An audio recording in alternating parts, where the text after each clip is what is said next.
Hey there, welcome back to the Oz Shift podcast. Today, our guest is Jenn Lim, who's the author of Beyond Happiness. She has a very interesting story of the journey of kind of her navigating a really tough relationship, but also like navigating the internals of herself. And a lot of us, if you think about it, we all seek happiness. We want to be happy, but there's something that she uncovers of what happiness is in her opinion, which I think is powerful for you to understand. But then beyond that, like what does beyond happiness look like? How do you get to that next tier? And it's a discussion that everybody has. Like we don't always go deep into that realm, but when you do, I think it gives us the ability to have enduring happiness. And we uncover all of the ideas around that. I share a lot about myself, and she shares a lot about herself. But she's got a great soul. She's warm. She's welcoming, and she has a connectedness to like this thought that I think all of us are seeking, which is how do we be happier, and how do we have happiness for a lifetime, and how do we live happy lives? Because if you could do that, I think you're doing something great on this planet. Because not everybody can say that they are happy all the time. So by all means, make sure you listen in for those nuggets and take notes. And on top of that, you know it. If I'm gonna give you the message, you know what it is. It's all about Magic Mind. I love Magic Mind. It's a phenomenal tool. I got some sitting right here next to me. If you're curious what the bottle looks like, if you're watching, that's what it looks like. And it allows me to have a focused brain when I'm traveling, giving speeches. Like when I'm recording this right now, I just got off a flight from a speech yesterday in a different state. I am recording this 12 hours after I landed, having a few hours of sleep, and Magic Mind was my magic elixir to get my brain on to record these episodes for you and be here.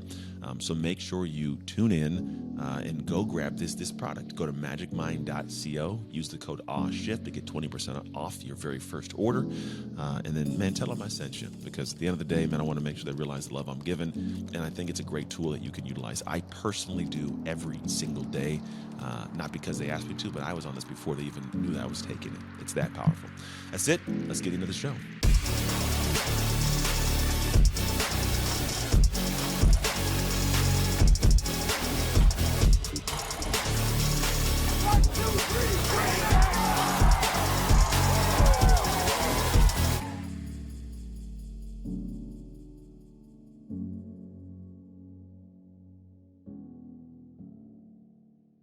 Hey, we are here with our guest Jenn Lim, who you know about, and we're gonna find out all this stuff about happy, which is an interesting conversation because I think there's so many different terminologies and ways that people frame up happy. But we're gonna dig in. So, without diving too deep, without introducing, hello, Jenn Lim. Welcome to the show. Thank you so much for having me. It's so good to be here. Thanks, Trucks. Happy to be here too. Happy for you to be here. Look at that. Uh, Already there. So that was actually we're already doing it. Yeah. I got a native Bay Area human with me. Yeah. Everybody, we're from. I grew up in the Bay. I don't know if you did. You grow up in the Bay Area? Sort of. Sacramento, kind of not really, but then went down to Okay. LA, the Valley, and then came back up for school at Cal, and then just stayed put. I'm not going back Uh, down there. oh man, I'm a duck, so we're kindred in the Pac-12 Uh, spirit. 10 when I was going to school. yeah. But yeah, no, I like that. That's cool. So welcome back to the Bay, I guess. Not that you ever left 100%. Sacramento's like our Yeah, cousin. it's It's the Bay cousin. Area's cousin. Yeah. Like they can't claim it, but I'll claim them. Like you can't actually say it. No, okay. I always start with one question though. This question kind of opens a conversation and go where we choose to go. Mm, And it's just a natural, genuine conversation. Let's say I'm walking around Oakland. We're down by Lake Merritt hanging out, yeah. and I sit down. I don't know you, and you sit down next to Mm. me. And for some reason, you feel compelled to speak to me. In your opinion, why should I listen to you? Wow. Damn. I like this. I'm just getting in it. Oh, Yeah, I just love real talk. I just like to deep dive sooner than later than most people, and I just really like to get to know people in from a core perspective. So, yeah, and the only way I think I can do that is if I'm expressing myself from the core. So, in mhm, that sense, it's like for me, it's a more like a true, real, meaningful connection than yeah. not. So, I hear. You. I think you can do that. I mean, I have actually found there's people that I've met. Like I got friends that go back 30 years. But I've also found there's some people I can meet within a weekend. If I talk with them to a depth, yeah, I can feel more connected than some people I've known for 3 years, 4 years, 5 years. totally, yeah. And these Yeah. days, like, I don't know if you notice, especially since COVID and since we're kind of out of it, but still kind of in it, like, I feel like people are really Mhm. ready to have those kind of conversations more than I think they more than are. before. Yeah, because well, before you, there's a connected disconnect. There's like this. We're online and social, but no one's really having those true depth of conversations. I just think we start being so siloed. We start getting. I don't know, like maybe you yearn for the human connection, and then you don't mind going to a depth. And I think everybody, Yeah. maybe this is my own thought. I think everybody kind of had a chance to really sit with themselves. It wasn't a distraction of travel and everything. So I sat and I got to know, and I started realizing like, ooh, I'm not 100% okay, or there's some things I want to think about. And so I feel like the best way to get there is with other people. Mhm. So I think I've done that personally. I've opened up more and had deeper That's conversations. cool. But where did you see that become? Like, was it a conversation you had that prompted that idea? Because I do agree with that, but I'm curious of where that's kind of popped out for you. I think multiple levels because like, just in my inner circle for sure. I mean, because it was a forcing function, like we were, there was no choice. We had to sit with ourselves. And some people Yeah. took it to be, a good thing, and some people went the other way. And for those, and it was hard for everyone, let's just be real, right? Like, and Mhm. it's not like a straight line to the other side of it. But I think for those that actually took that time in as like, holy shit, like, am I really spending my time wisely? Like, do I want to wake up in the morning, do this, go to sleep at night? And was that actually where my priorities lie? And so, Yeah. I mean, that was just, I mean, the whole world got 2020. So like this can happen, these kind of conversations, like anywhere in anywhere in Yeah. the, across the world you can have now. So there's that level, and then there's also those because I do speaking, and like now that we can be IRL again and actually see people in the Yeah. flesh, and the conversations I've been having after the talks, like in the past, it was like, hey, that was really cool. Now I learned more about how to implement sustainable scientific happiness in my culture, in my company, that kind of thing. Now it's like, Mm. I just learned I just got diagnosed with brain cancer like a week ago. And I had no Mhm. idea what you were going to talk about and happiness and all that, but it was kind of exactly what I didn't know I needed to hear. So it's like Yeah. people are just like getting in there, right? Like Yeah. being more like, this is me. And, Mhm. and I think that like really taps into all like the things we're talking about with mental health and how that's just like really like if we can have one silver lining out of the pandemic is like all these things of burnout, disengagement, and that were affecting us. It was already there, but just the lid, the hood was just lifted, and now we can actually have Yeah. these more open, transparent conversations. So, I guess those are the couple levels where I felt like, hey, I think people are really ready to get real. To have this talk. Hmm. Yeah. I think it slowed us down. There's always this mentality of like the speed of things. You're moving real fast. You kind of just like, all right, we're going fast. So let's deal with stuff. And I'll keep pushing to the future, pushing to the future. Yeah. And then when everything has like the brakes slammed down, there's this mentality. I don't know where the thought of it, but like most people don't like being alone because they don't like who they're alone with. Mm, totally. And then when you're settling in that, and you have to realize, and maybe you don't like who you are, maybe you're not accepting the situations, but then you do, and you pause, and you go, man, this is something, and then you're given ways of focus. And I think the conversation about mental health kind of picked up more, and because of that, people felt like I'm not alone in this, which Hmm. I think in the past there's a lot of by myself. I don't want to talk to anybody about this. I'm gonna stay in my little bubble, and I think that kind of exacerbates the problem because then it's like you and your echo chamber of your mind, and then it can go down south pretty Yeah. quickly, and then it kind of builds up. But it's interesting, like that's the way our conversation went when you're the happy person, right? As you talk about, I just realized like we're in a dark space right now.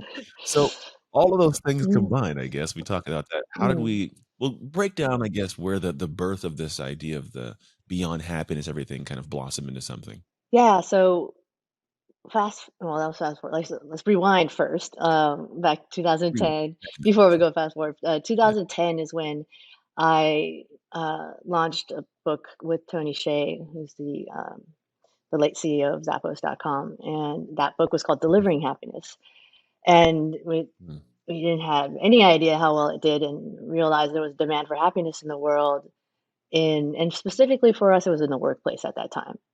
So Tony and I co-founded a company called Delivering Happiness. And so essentially our whole purpose was to really help other organizations focus on how do you create happy environments so your people are happy first, sustainably happy, not mhm. like, uh, not rainbows and unicorns happy, but really purposefully happy. Yeah, And then your customers be makes happier, sense. and then you'll have a more sustainable, profitable business. So that was the whole Yeah, thing. But at the same time, what we realize is that organizations are creating more meaningful lives within and with their mhm, customers and their ecosystem.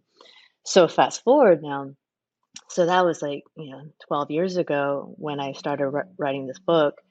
And I didn't even have the title at the time because I started writing it in 2020 at the very beginning. And Mm, as everyone yeah, remembers, I always ask the question, where were you in 2020 BC before COVID? yeah. And now it's like, you remember that year, like, every time we turned on something, we'd see a new headline of Yeah, pandemic, social unrest, yeah, all that stuff.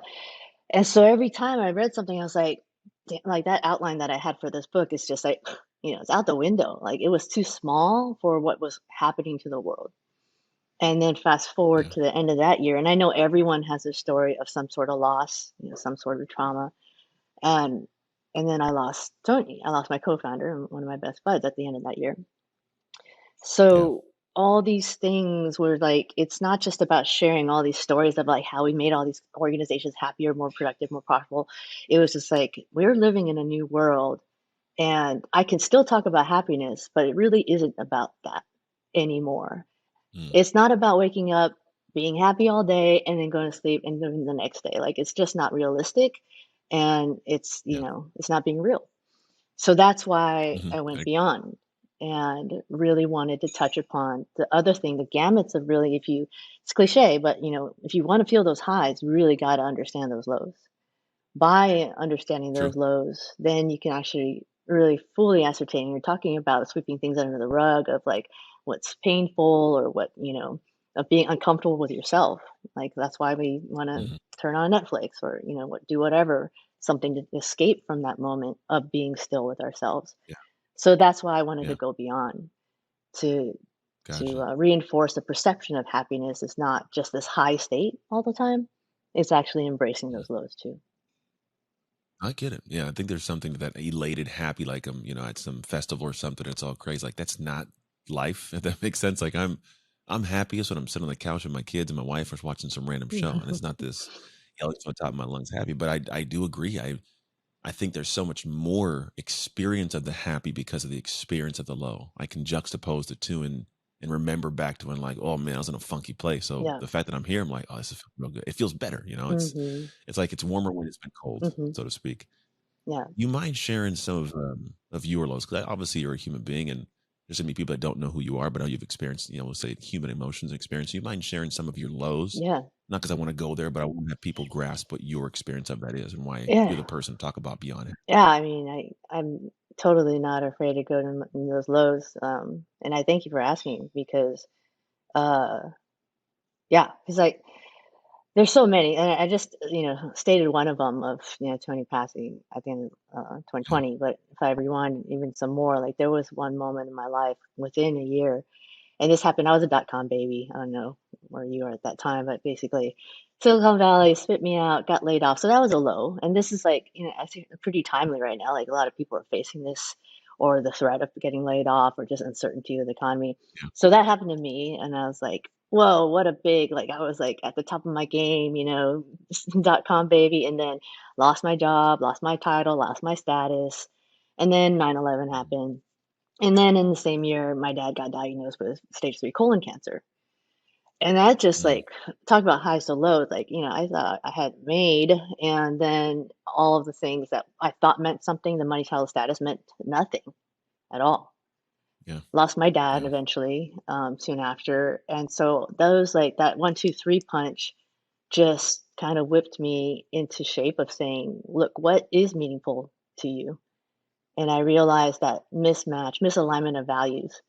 Um, So I switched and I shifted from money, title, status to what are the values that are dear and near and yeah, dear to me. And so that was authenticity, that was having freedom, and that was meaningful relationships. And that was like one of the biggest first set of lows that got me to this place of exploring what even it wasn't even happiness at that time. It was just like how do we ground ourselves and stabilize ourselves in a very uncertain world that has tons of lows yeah. that are unpredictable. Yeah, the most all unpredictable. I mean, I'm not gonna predict my own like bad Yeah. unless like a lost game, but I get it. But the thing is you did eloquently put that together. It's like almost like all these things are the catalyst. Mm. to appreciating things at a different level. I've lost a parent. I've had people, multiple people in my life pass from cancer. Like it's tough, and it is a heavy space. And then I've lost my NFL career. It's like Mm, when you say these things, I go, oh, I know the blow of that, and it's not easy to yeah. navigate. When you're in those places, what do you recommend? Because there's somebody right now listening, going, I got this going on, or someone close to them that won't listen to them, and then maybe your words can reach them. Mm, What do you recommend people do in those spaces when they're in the darks and the lows and don't want to do anything? Because that's part of the emotion of it. I've found for myself at yeah. least. When I'm in that funky bottom, like the last thing I want to do is anything. Yeah. I just want to sit Yeah, here. totally. I feel you. I mean, I just a quick anecdote and of this book is like this book was due like 3 4 weeks before or after Tony died. And luckily the Oh wow, publisher gave me a little bit more time, but like talking about not wanting to do anything, like I was just like, how how the hell am I gonna freaking do this? So I totally get what yeah, you mean. And what I realized, I'd never been that low before and depressed, and that like that really just culminated into this book. But what I would what I've learned in when getting into the spaces, like people when they feel that they're stuck, like one of the things that have been really helpful to not just myself, but like the things that we talk about and share, um, is to go within yourself. And, you know, people are like, oh, they try to cheer you up or like read this book, it's inspirational, or here's these quotes, it'll boost you up. That doesn't really help. But what this does help is like when you pick up that mirror and actually look inward and see what you've done in the past in those previous lows. Because we've all had them at yeah, one way or another. Like it's not yeah, maybe a loss of a parent or whatever, but it's something, a loss of a career or a job. And when we can reflect and see how we got out through those lows, like what we were feeling at that time, and somehow we got to another high. So, like, mhm, processing and reflecting on our own ability to do it really helps, like, get that sort of resilience back up, like, shake it off a little bit more than just staying put, yeah, because that's where the grit comes in. Because like, "Holy shit, I did that in the past, and I could do it again." And that's mhm, when it gets, like, most important to be more inward and be at peace with ourselves, knowing that we can get through it. yeah, yeah. It's a big piece of it. I think there's a the compounding effect when there's sadness and helplessness combined. Yeah, Because if I have sadness and I feel helpless to adjust it or do anything, I feel like I'm just getting, pretty much condemned to this for a long period of time. And that I think can get pretty, I think it's where people get dark, real dark, yeah, right? But I think when you have the idea of going, okay, I've battled something similar, I can navigate this. And I like to add another one. This is interesting. Is I think there's this mentality that like whenever I'm in a bad place, I don't want to burden people around me. Right? There's yeah, this thought that people have. I don't have this. Used to have it, but I thought at some point I started. Well, whenever people are having like a funky day or bad, and they reach out to me, I actually desire to help them. It's part of me that goes, I want to help. If you respect me enough and are open enough to ask me, I want to help you. yeah, So if I turn the cards and table, I go, why am I thinking I don't want to bother people yeah. when people want to be, bothered? Like, so do you find that there's people involved in Oh, some of those bottom totally, places? totally. And that's the irony too. You just totally stated because like when we're on the other side of wanting to provide help, we're there. Like we're like, how can I help? But yet when we're in it, it just gets so, the clouds are just so dark and heavy. It's just like, Yeah. why would anyone want to deal with this that's going on in this? Like, I don't want to burden them, but it's the exact opposite because of the people that you surround yourself with. So completely. I mean, there's part of the inward piece, but the the value of the social aspect of human connection, especially people that you trust. And sometimes you never even know. I've had conversations with strangers when I've been in a funky place where some weird enlightenment happens because they have this perspective that they have no idea who you are, but can provide some sort of wisdom that you can piece together for the value within yourself. So it's Mhm. huge being able to have it. I think it takes a lot of courage to be able to say, I need help and I and agree. people are there are people, like fortunately, that can if we choose to seek Mhm. that. But it really is that inner battle of getting like that courage up and just asking for it, and it makes a huge I agree. difference. It's hard. And I think and this is again my opinion, but I think because of this world we live in socially, like so heavily social based that everything looks amazing. Yeah, God forbid anybody see me have a chink in my armor or see me sweat. And so it's tough. And then I think that there has got to be a developed relationship or connection beyond the social landscape. Like you have to have people you've met in person or at least on Zoom and like have a deeper connection and relationship with, which I think leads to an earlier conversation about depth. Mm, Right? I think when you go deep with somebody, you feel safe sharing your heart with them. They're not yeah. going to mangle it and make you feel bad about it or judge you. And then you can actually build out of it. And then I've always should call this borrowing joy because at some point I'm gonna borrow joy from you. Take the joy from Mm, you because you have you're in a better mood and I'm not burdening you. But at some point I got to give it back, mm. right? It's like Avatar, right? We only borrow energy, we give it back. That's totally You know, it. I was just thinking like I'm about that. borrow. Yeah, it's like I'm gonna give them borrow them back. So I think that's a good piece of it. And I find myself in this moment going, okay, Greg, I think we've got a good base. I feel like I understand this concept, the darks, the bottoms. Like, what would Mm, you define in your own words happiness, and then yeah. beyond happiness? Because I do want to step into the work you're doing, and I want to have that foundation laid for people. Yeah, so for us, we from the very get-go, we always wanted to base it on scientific happiness. So stuff that based on data, based on the research and studies that have been done on what happiness could mean. And from that, what we wanted to do is take the academics into, real life. And what we've learned from that is that there are basic tenets of being happy. There are different types of happiness, which is pleasure. We all know that, like Netflix and hang out with friends. Yeah, There's also a sense of passion or flow. When we get in our flow, we're like in our zone, doing whatever it might be, playing ball, photography, etc. And then the most sustainable form of happiness is purpose. And this is like, we hear that word all the time, but basically being part of something bigger than yourself. So those are the different hmm, forms of it. And what we also know now from the science is that there's different ways to increase our internal happiness, which is having a sense of autonomy or control, being able to make your own decisions and feeling like you're trusted uh, with yeah, them. Progress, so feeling a sense of development, learning, education.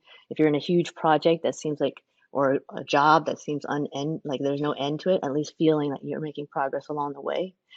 Connection, we talked about this already, like having deep connections is a different lever. So these levers are what we've learned that no matter what set point we come in at happiness, we can always increase it. No matter what we were born with, our genes or DNA are one thing, but we have dials that we can control, and these are the ways that we do it. hmm, So we would basically take all these tools and these concepts and these levers and implement it in organizational settings. But it really that's works cool. for individuals as well. If you think about what might you be able to do, have more control or have more progress or Mm, better connections or enhance that sense of higher purpose is essentially where yeah. the scientific sense of happiness comes from. Yeah, I think it would definitely tie to because I do a lot of work with corporations and it's interesting. Like people look at a corporation, they go, "Oh, it's just a big entity." That's people. That's Hmm. still At the end of it's the a day, collection of a lot of people, yeah, And so you go in there, it's like there's happy people, and that's a full thing exists. yeah, What do you think? I think it's probably hidden in here, and I didn't hear it, but there's always this for me personally. I find whenever I'm in a funky place or down, mm, I find that the harder I do something, like if I do some piece of hard work that's beyond a point where my mind wanted to stop or quit and I pushed past it, I develop a little sense of like pride. Like I have a little bit of a chip on my shoulder. Do you find that something like that can also lead to happiness? Because mm, I've always heard a statement I like. It goes action and suffering. mm, It's an action, typically a difficult one that challenges you, where you come up and you go, "Man, I'm proud of myself for doing that." Like I'm sure the book mm-hmm, you had this moment. That I'm sure there had to have been some moment of pride going against all odds. yeah. I was able to complete this in an honorable Oh, way. totally, totally. So I guess I'm coupling achievement, and it's a natural part of what we want to do as human beings. I couple that to progress. It's kind of like what have I done to be able to get to Yeah, that next step, and whether it's the job example or the book thing or whatever we do in life, these actions that lead up to something. It's good to be feeling that way. There's and there's also an unhealthy way to look at achievement too, when it no longer serves, what's intrinsic, what's important intrinsically, and what serves others in a yeah. meaningful way. But totally part of it. I like it. That makes sense. That's kind of I'm liking that you put in there because I was thinking about like if I'm making progress, it's because I'm fighting against something that would have been battling, and to make that next step, I go, "Oh, good job, man! Like you got that workout done, or you made this call, or you did that thing, Hmm. help that person." So I get that. So how would you frame up beyond happiness? Now that we get that's kind of like that stage, what does it look like beyond?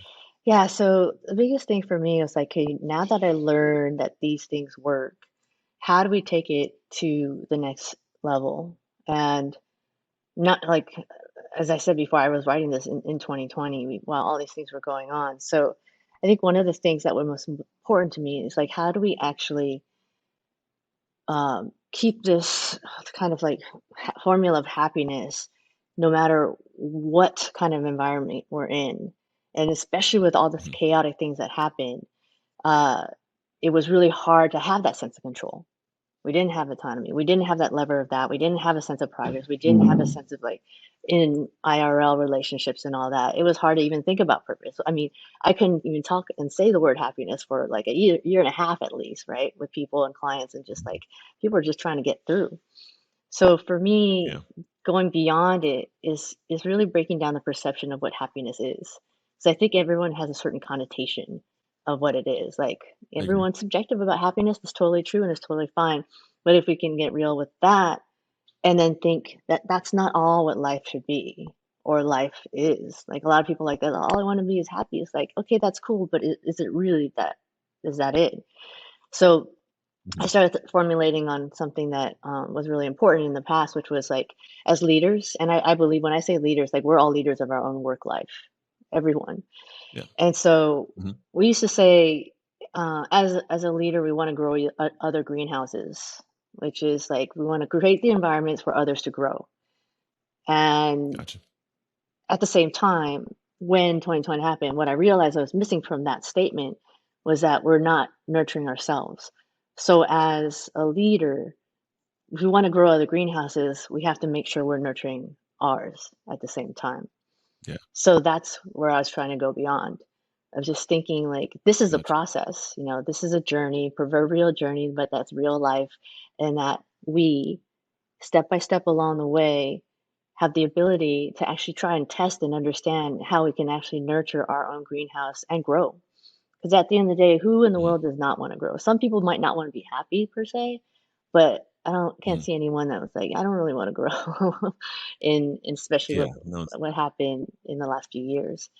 So that's where I wanted to yeah. take it. It's like, yeah, as leaders, we want to grow others, we want to make sure your kids are growing and healthy, your wife is growing, all that. But like, where is my growth in parallel so that I can actually, with my personal growth, help others grow that much more? And that's the something Yeah. I talk I about can is there's a ripple of impact that we have. The more that we can actually build that within us and nurture that ripple of impact that we have with our family, our friends, our companies, our teams, and really society and the planet now that we're so interconnected in this time and age of the yeah. impact that we can have.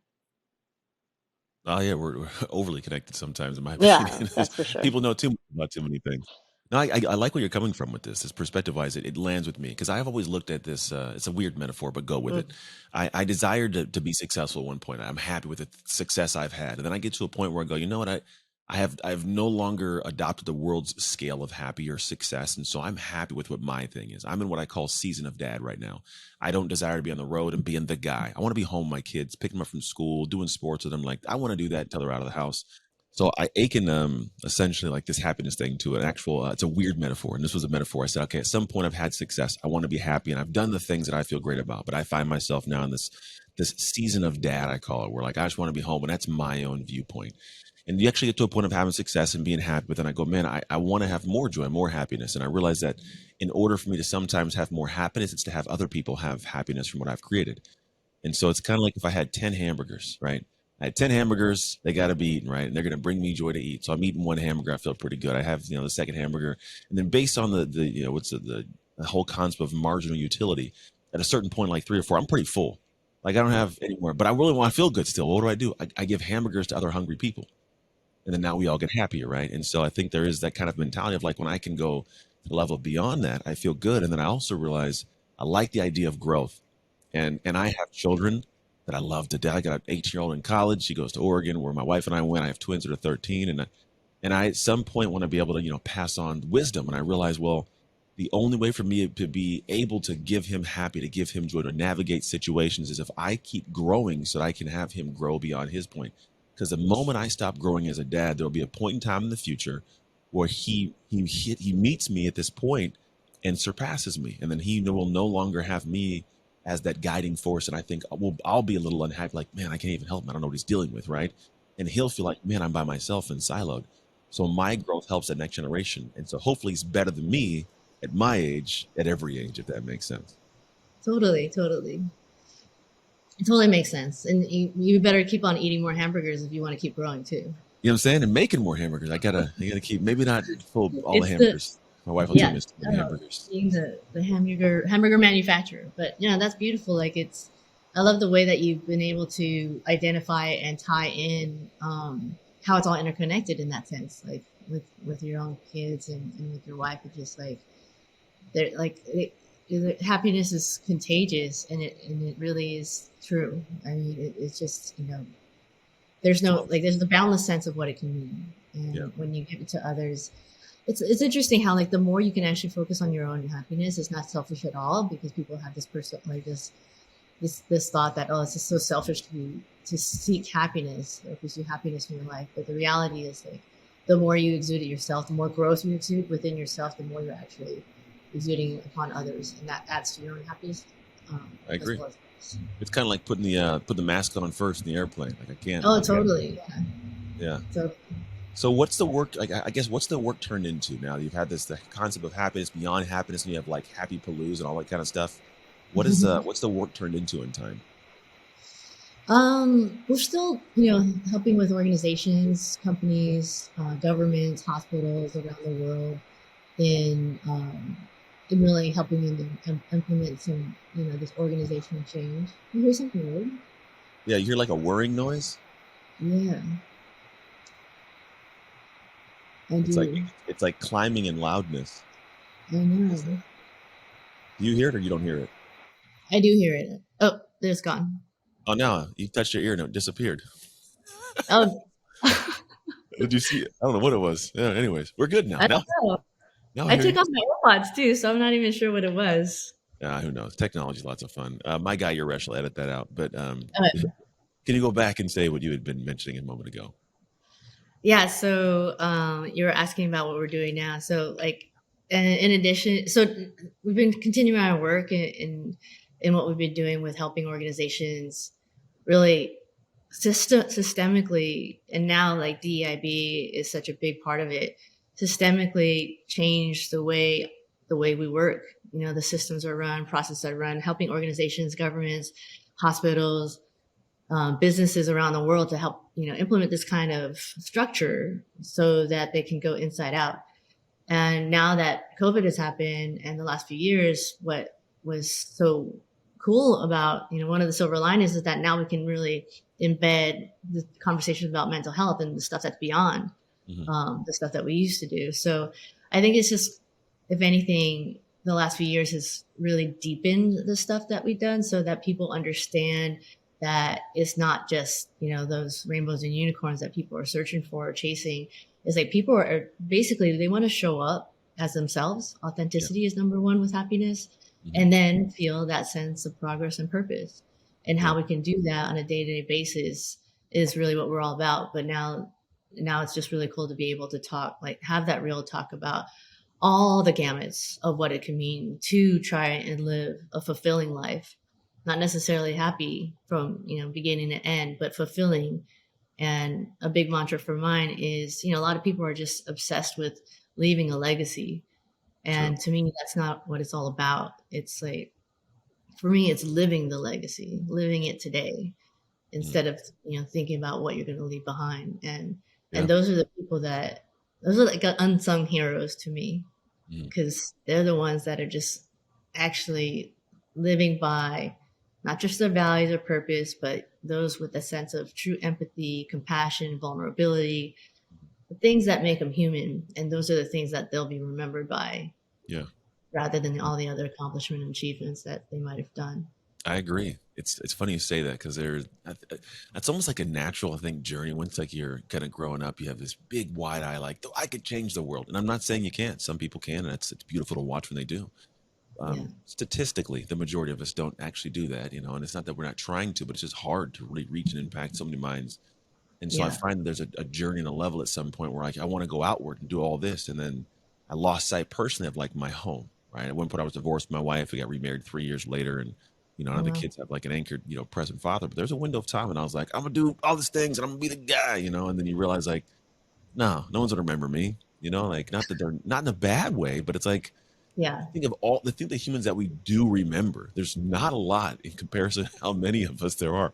And it's not a Yeah. bad thing. It doesn't mean you can't live a phenomenal life, but if my life is if I'm living my life for people's experience of my life in my afterlife, I think I'm losing sight of my current life. And Yeah. so for me, like my legacy is just it's my kids. Like do my kids remember their dad? Do my grandkids remember grandpa? And beyond Yeah. that, does my lineage have a positive interaction with the rest of the world beyond me? And if that's the case, then we did a good job. And that's the legacy, but it's by living something now, doing something now, being present now, living for the people that matter most and will remember me genuinely, not those who will be like, oh, shout out to my guy. All right, let's go get a burger, like not that it's Yeah. bad, but that's the reality of humanity, and it's not a It bad is. thing. It's not a bad thing in my head. It's just the reality of how life existence works. It's not. It's the opposite of bad.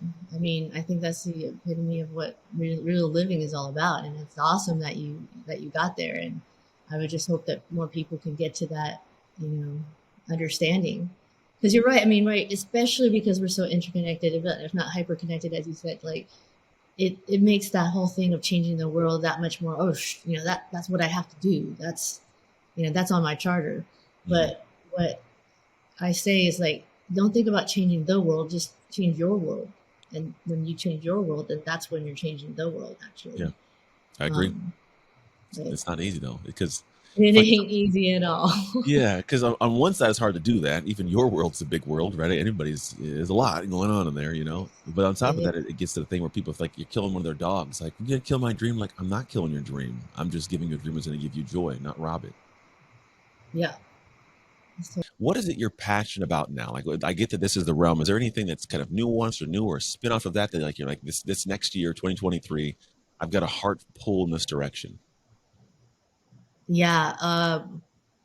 I think it's like, last 3 years has been pretty much like back to back to back of like, oh, this is gonna get better. No, it's not. Oh, it's gonna get better. No, it's not. And like, it's still right now, we're looking at the outlook and like, impending recession and all this stuff. And I'm sure there's going to be some unexpected thing that's going to happen, things that are going to happen this year. But what I think is cool about this particular time is that people are more ready and open than ever to make these shifts, Mm-hmm. to be curious and be courageous and be creative about themselves and their lives. Like, I don't think we've ever been able to see this, this, like, just thinking about our ancestors, our parents, like what they had to go through to fight to get to where we are now.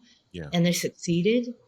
And the fact that because the world went through something all at the same time, that's what gets me most excited, is that we as humanity are more ready than ever to receive something more than like the usual suspects. Yeah. It's like we're ready to receive ourselves and each other. And so that's why I'm so excited about the real talk stuff. So we can get into mental health. So we can talk about really, redoing the way, like reworking the way we work. It's broken. People are burnt out. Like people are depressed, suicide. All these things that I'm not trying to be so negative, but like it's the light, the brighter side is coming because now we've seen the dark side. Yeah. And being able to make that shift and change in systemic, fundamental ways in lives. And we all have that opportunity to do it like more than ever, I feel. Yeah. No, I think we do. I think there's one point in time where I told my wife, I don't know, it was early on in all the pandemic. It might have been like the first few months in. I had this thought of like, I can't remember any time in the past in my entire life where I could go outside and know one of the top 5 thoughts somebody has. Like, no, like they're dealing with the same thing in a grand scale, like the entire world, like it never has happened. And so when you have that, there's like a deeper understanding of a person, and then you start thinking through like, well, this is my experience. How might they be feeling? And, then you have all the things with like people being at home with their families, and I want to say forced to fix the things that were broken that they were able to distract themselves from. Some fixed and some went separate. And I think it hurried the pace to get to a set point to go, I can build. And that was a positive. In my opinion, that of all the things might have been one of the better positives was people were not able to string out their pain for as long as they were. It was an abrupt like, hey, this is going on. You fix it, you don't fix it, but now we're here. Let's build past this. Hmm. I love that. It's I'm glad interesting. that you're observing that too. Yeah, you're not alone. There's I spend a lot of time thinking. I just sit here and I stare at walls and think. But my I guess career is based around thoughts. And I don't like to be the guy that's like, here's my thought and take it in. I just go, here's my thought. Maybe it'll work for you. Maybe it Yeah. won't. But that's just kind of the thing. And it gives me, I think also gives me peace in my own life. And if I'm when I'm Yeah. at peace, I create peace around me. People around me have a little more joy. I can have conversations.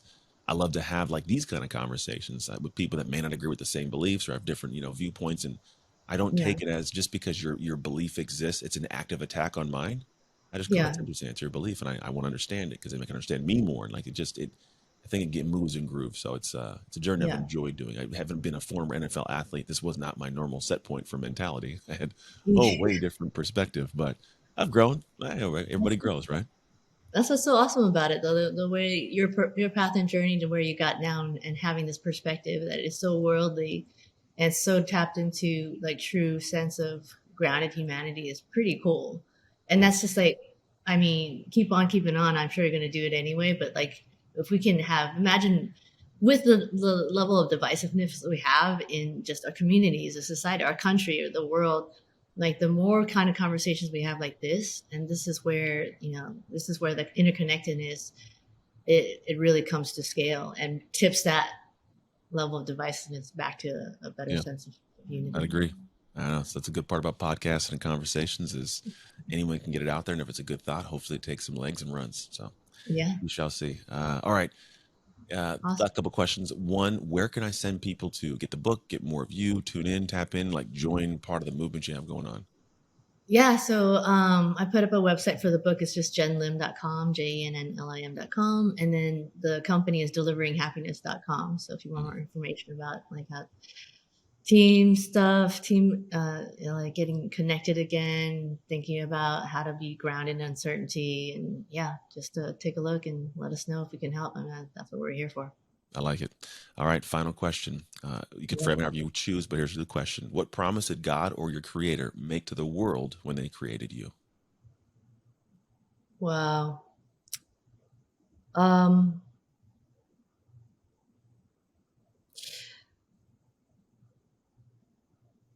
I think it applies to not just me. I think it was the promise was that I have the opportunity and the choice to show up and be who I was born to be. It is a choice because as we grow, there are life things that happen that kind of cloud that journey back inward into our core. But I think that's the greatest gift of everyone is to have that deeper understanding of self as God or our creator meant it. And that's our journey. That's a good one. I don't think in all the almost 370 episodes I've heard that one yet. I'm being I'm, honest. I like that one because I think there is something really, really uniquely powerful to that concept of like there's all like my work's typically an identity, and there's if you want to call it a biblical concept is like you have an identity you're rooted with, but you a lot of things that's stacked on top of it, things that are yeah, other people's beliefs, your family's beliefs, the world's perspective, your country, your ethnicity. These things get stacked on top, and you have to bear the weight of this and move around, and it's like but it's not who I am. And then in trying to uncover that becomes a journey it's just in and of itself very difficult to get to the core root of who you are. And when you can totally. get there, I think there's a beautiful space, but it's hard to reach. But I do It like is. to talk about that. It's hard to reach, but it's a place of peace. It's a place where you can actually sit with yourself and be overly happy. I mean, you'd be just that's just who you are, Yeah, and you're just not be. going to move from it. Just You know what's be. funny is there was a point in time during the pandemic, my kids they were at the house obviously a lot. And one Saturday morning, I woke up and I just walk around the house, and my daughter had somehow beat me up. And I walk in the back area and I see her, past the window. She's in the backyard on a chair with one of our dogs on her lap, just staring off into the distance, Yeah, just sitting there staring. And I was like, that of all things I've seen, like I'm real proud of that because most people can't just adults can't sit and be, like yeah, and it's one of my greatest joys. I'll just sit here or like in an airport and just sit and stare at the window. I probably like a crazy person, but when I can be internal and be like at peace, like I'm good, like yeah, I'm happy, I'm very, very happy. And yeah. when I can, I'm not, but which is weird. Yeah, that's Um, beautiful. So yeah. cool how much we can learn from the little kiddos in our around us and You around know, us. like they teach me a lot. Patience is definitely one of the main virtues I learned from them. Golly, it's always something with those kiddos.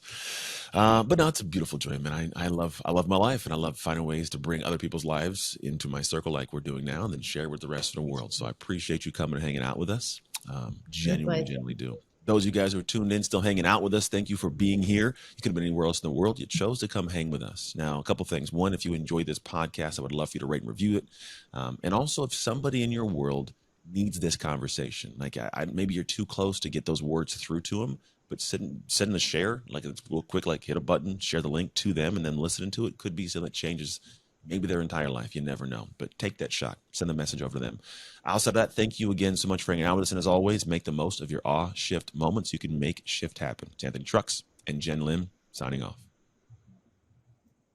Hey, thank you for tuning into the Awe Shift podcast. I pray that we gave something amazing to your life. And if you found this episode served you in some way, I would love if you could share it with people you know, people you love, as well as your community, because you never know who needs that simple little seed that can grow into something amazing for their life. And the actual training doesn't stop here. If you want your free copy of the show notes sent to you after every episode so you can get the major points consolidated down, simply go to textanthony.com and message the word notes. Till next time, make shift happen.